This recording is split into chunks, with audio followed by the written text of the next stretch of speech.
জেলখানার সম্বল থালা বাটি কম্বল এছাড়া অন্য কিছু মেলে না মা।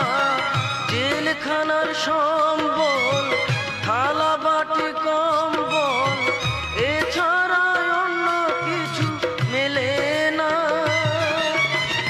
সকাল আর সন্ধ্যায় দুইটি রুটি দেয়, রুটি খেয়ে পেট ভরে না মা। আমি বন্দি কারাগারে,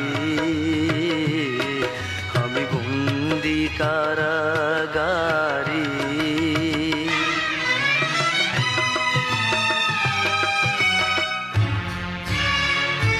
জেলখানার সম্বল থালা বাটি কম্বল